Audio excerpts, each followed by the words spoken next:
ఈరోజు ఆంధ్రప్రదేశ్ కౌలు రైతు సంఘం ఆంధ్రప్రదేశ్ రైతు సంఘం ఆధ్వర్యంలో మన అన్నమయ్య జిల్లాలోని రాయలపాడు మండలం, కలిగిరి మండలం, గుర్రంకొండ మండలం, అదేవిధంగా పీలేరు మండలాల్లో, అదేవిధంగా కలకడ మండలాల్లో బొప్పాయి రైతుల్ని వాళ్ళ యొక్క చెప్పిన ప్రకారం వాళ్ళ పంట తోటల్ని పర్యటించడం జరిగింది.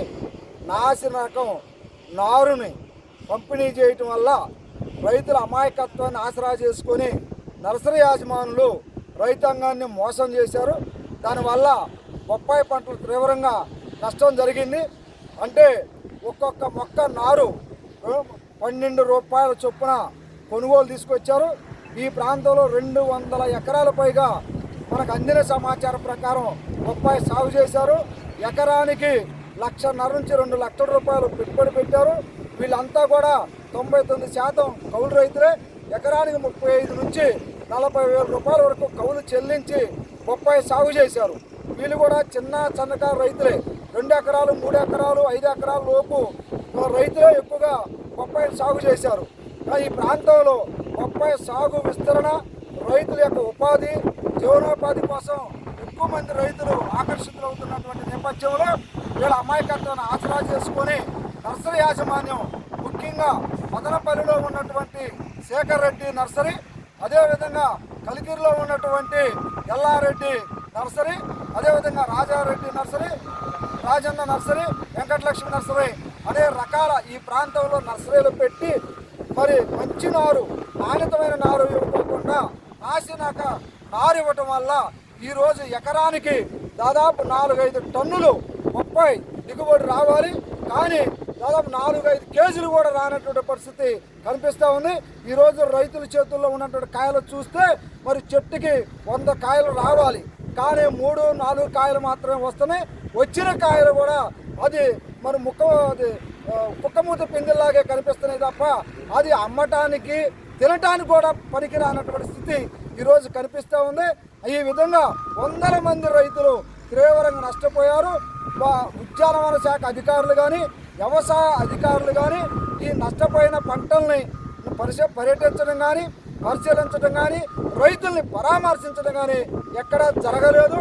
ఈరోజు మన రైతు సంఘాల తరఫున ఈ ప్రాంతాలను పర్యటించాం. ఇప్పుడే ఈరోజే మనకు ఉన్నటువంటి తాటిగుంటవారిపల్లిలో ఉన్నటువంటి రేకులగుంట గ్రామ పల్లెలో ఈ బొప్పాయి పంటను పరిశీలించడం జరిగింది. తీవ్రంగా నష్టపోయారని చెప్పేసి అర్థమవుతోంది. ఈ సందర్భంగా బొప్పాయి రైతులను ఆదుకోవడానికి రాష్ట్ర ప్రభుత్వం వెంటనే దిగివచ్చి నిపుణులతోనూ, సైంటిస్టులతోనూ, ఉన్నతాధికారులందరూ కూడా బొప్పాయి పంటను పరిశీలించాలని, రెండోది జరిగిన నష్టాన్ని ఎన్యూమరేషన్ చేయాలని, పంట దెబ్బతిని నష్టపోయిన ప్రతి కౌలు రైతుకి ఎకరానికి 2 లక్షల రూపాయల చొప్పున పరిహారం ఇవ్వాలని చెప్పేసి మేము డిమాండ్ చేస్తూ ఉన్నాం. రెండో అంశం ఏంటంటే నాసి రకం నారు పెంచి రైతులు మోసగిస్తున్నటువంటి నర్సరీలు ఏవైతే ఉన్నాయో వాటిపై చట్టపరమైన చర్యలు తీసుకోవాలని చెప్పేసి కోరుతా ఉన్నాం. మూడో అంశం ఏంటంటే ఈ ప్రాంతంలో పుట్టగొడుగులాగా పుట్టుకొచ్చిన నర్సరీలు, అనుమతులు లేని నర్సరీలు కూడా కోకొలలుగా ఉన్నాయి. మరి ఉద్యానవన శాఖ, వ్యవసాయ శాఖ, రెవెన్యూ శాఖలు ఈ ఏరియాలో పర్యటించి నర్సరీలో లైసెన్స్ ఉందా లేదా కూడా చూసి అనుమతి లేని నర్సరీలని వెంటనే బ్యాన్ చేయాలని, అలాగా అనుమతి లేకపోకుండా నర్సరీలు పెట్టినటువంటి వారిపై చట్టపరమైన చర్యలు తీసుకోవాలని చెప్పేసి మేము ప్రభుత్వాన్ని కోరుతా ఉన్నాం.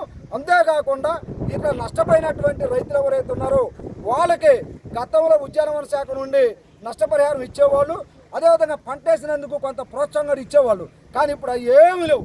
ప్రభుత్వం ఆదుకునే పరిస్థితి కూడా కనిపించటం లేదు. అందుకనే భవిష్యత్తులో వీళ్ళు పంటలు వేసుకోవడానికి ప్రభుత్వమే నర్సరీలు పెట్టి నాణ్యమైనటువంటి బొప్పాయి నారుని పేద రైతులందరికీ, కౌలు రైతులందరికీ అందించాలని చెప్పేసి ప్రభుత్వాన్ని డిమాండ్ చేస్తా ఉన్నాం. ఈ నేపథ్యంలో ప్రభుత్వం వెంటనే దిగి బృందాలు ఏర్పాటు చేసి ఈ పంట బొప్పాయి తోటలను పరిశీలించి రైతులను ఆదుకునే దానికోసం యుద్ధ ప్రాతిపదిక మీద చర్యలు తీసుకోవాలని చెప్పేసి మేము ప్రభుత్వానికి విజ్ఞప్తి చేస్తా ఉన్నాం.